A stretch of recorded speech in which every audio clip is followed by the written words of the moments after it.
नमस्कार, फाइटर समाचार में आपका स्वागत है। पेश आज 6 मई गुरुवार सुबह 6 बजे राजस्थान की खास खबरें।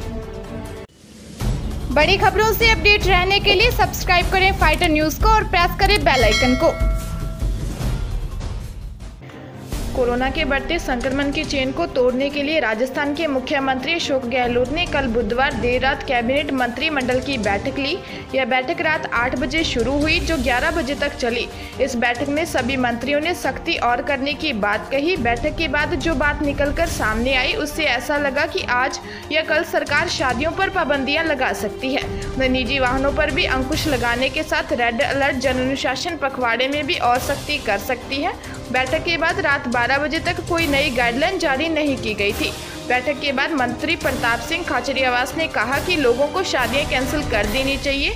लोग इस बात को समझ नहीं रहे हैं। हर व्यक्ति 7 दिन के लिए अपने घर से कम क्वारंटाइन हो जाए। बेवजह लोग घर से नहीं निकले। उन्होंने कहा कि कितनी भी ऑक्सीजन ले आओ, लेकिन अगर मरीज बढ़ जाए तो क्या करेंगे। राजस्थान में कोरोना के आंकड़े दिन प्रतिदिन बढ़ते जा रहे हैं। हालांकि सरकार द्वारा कोरोना संक्रमण की इस चेन को तोड़ने के अथक प्रयास किए जा रहे हैं कि ये बढ़ते आंकड़े धीरे धीरे समाप्ति की ओर आएं। इसी के चलते कुछ बंदिशें भी लगाई गई हैं। जिन लोगों द्वारा गाइडलाइन की पालना नहीं की जा रही, उन्हें समझाइश के साथ साथ सख्ती करते हुए चालान और दुकानों को सीज करने की कार्रवाई भी की जा रही है। हालांकि मंगलवार आई रिपोर्ट से बुधवार देर शाम आई रिपोर्ट में कोरोना रोगियों में कुछ कमी देखने को मिली है। मीडिया रिपोर्ट से मिली जानकारी के अनुसार प्रदेश में बुधवार देर शाम आई रिपोर्ट में पिछले 24 घंटे में 16,815 नए कोरोना रोगी सामने आए हैं। इनमें श्रीगंगानगर जिले में 836 और हनुमानगढ़ से 602 नए कोरोना रोगी सामने आए हैं। ऑक्सीजन ट्रकों के ट्रेनों में लोडिंग के लिए एक दिन में रैंप बनाया गया है। जानकारी के अनुसार जयपुर रेल मंडल प्रशासन ने खोरी स्टेशन पर यह रैंप बनाया। यहां माल गोदाम में ट्रकों को लदान की व्यवस्था नहीं थी। एक दिन और एक रात में लगातार काम करते हुए 2 जेसीबी और 2 हाइड्रा की मदद से यह रैंप तैयार किया गया। रैंप से हरियाणा के लिए आए ऑक्सीजन ट्रकों को ट्रेन से उतारा जा सकेगा। इस तरह से रैंप जयपुर और कनकपुर स्टेशनों पर भी बनाए गए हैं।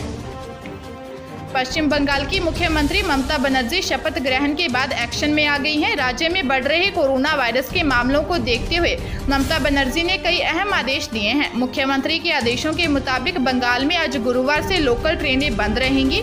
इसके साथ ही एयरपोर्ट पर सभी यात्रियों को RT-PCR टेस्ट किया जाएगा। साथ ही राज्य में मास्क पहनना अनिवार्य कर दिया गया है। ममता सरकार के आदेश के अनुसार सभी सरकारी दफ्तरों में 50% कर्मचारियों की उपस्थिति रहेगी। वहीं shopping malls, complex, swimming pool को अगले आदेश तक बंद कर दिया गया है। राज्य में सामाजिक, सांस्कृतिक, शैक्षणिक और मनोरंजन कार्यक्रमों पर भी रोक लगा दी गई है। वहीं खुदरा सामानों की दुकानों को सुबह 7 बजे से 10 बजे और शाम 5 बजे से 7 बजे तक ही खोलने की अनुमति दी गई है। राज्य में सभी राजनीतिक सभाओं पर पूरी तरह से रोक लगा दी गई है। कोरोना संक्रमण के कारण पाबंदियां लगी तो परंपराओं की झलक देखने को मिलने लगी। 80 के दशक तक राजस्थान के कई सुदूर इलाकों की सवारी ऊंट हुआ करता था। समय बदला तो लोग गाड़ियों से चलने लगे। लॉकडाउन में फिर से ऊंट की सवारी होने लगी है। राजस्थान के बाड़मेर, जैसलमेर जिले की सीमा पर ऊंटों पर सवार बाराती निकले तो आकर्षण का केंद्र बन गए। सजे धजे ऊंटों के काफिलों को जिसने भी देखा उसने प्रशंसा की। दूल्हा भी ऊंट पर सवार था। जैसलमेर जिले के भांदेवा, केसुलापना, महेचों की ढाणी से ऊंट पर महिपाल सिंह बारात लेकर बाड़मेर गिडा तहसील के केसुबला, कालीजीरो, भाटियों की ढाणी पहुंचे। 7 किलोमीटर का सफर तय कर बारात दुल्हन के घर पहुंची। कोटा जिले के कुन्हाड़ी थाना क्षेत्र में एक युवती के चंबल नदी में कूदने की जानकारी सामने आई है। सूचना पर पहुंची पुलिस ने गोताखोरों की मदद से युवती की नदी में तलाश की। हालांकि समाचार लिखे जाने तक युवती के बारे में कोई जानकारी नहीं मिल पाई थी। पुलिस नदी में कूदने वाली युवती का पता लगाने का प्रयास कर रही है। जयपुर में हेरिटेज नगर निगम ने बड़ी कार्रवाई करते हुए कोरोना गाइडलाइंस का पालन नहीं करने पर 5 प्रतिष्ठानों को सीज किया है। जानकारी के अनुसार आदर्श नगर जोन में 2, सिविल लाइंस जोन में 1 तथा हवा महल आमेर जोन में 2 प्रतिष्ठानों को नगर निगम ने सीज किया है। वहीं दौसा नगर परिषद ने सैंथल मोड़ पर सोशल डिस्टेंसिंग की अवहेलना कर रहे व्यापारी की 2 दुकानों को सीज किया है। दौसा में अब तक 50 से ज्यादा दुकानें सीज की गई हैं। कोरोना पैंडेमिक में इस मुश्किल समय में फिल्म और टीवी सीरीज के लोगों के कठिन हालात को थोड़ा आसान बनाया गया है।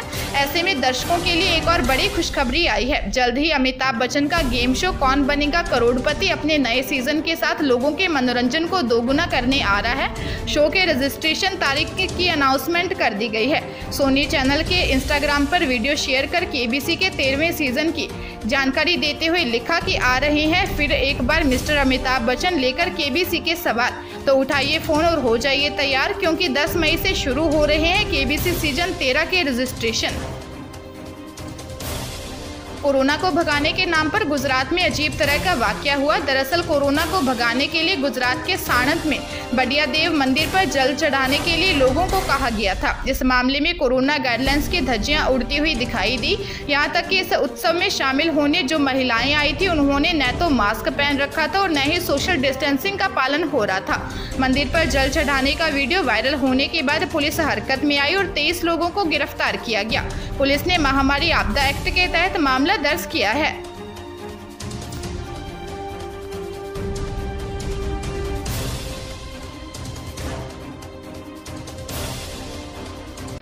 मैं राजकुमार गौड़, विधायक गंगानगर, आप सब लोगों से निवेदन करना चाहता हूं कि राज्य सरकार की जो गाइडलाइंस है उनका हम पालन करें। मास्क हम अवश्य लगाएं, हाथ हम बार बार धोते रहें, सामाजिक दूरी बनाकर रखें। अगर हम इन नियमों का पालन करेंगे तो निश्चित रूप से इस कोरोना महामारी पे विजय हासिल कर सकेंगे। मेरा करबद्ध निवेदन है आप सब लोगों से कि आप खुद सुरक्षित रहिए, दूसरों की सुरक्षा कीजिए। ये मेरी आप लोगों से प्रार्थना है। ताजा तरीन खबरों के लिए फाइटर न्यूज को सब्सक्राइब करें और बेल आइकन को प्रेस करें ताकि नई न्यूज अपडेट होते ही आपके फोन की घंटी बज जाए। Once again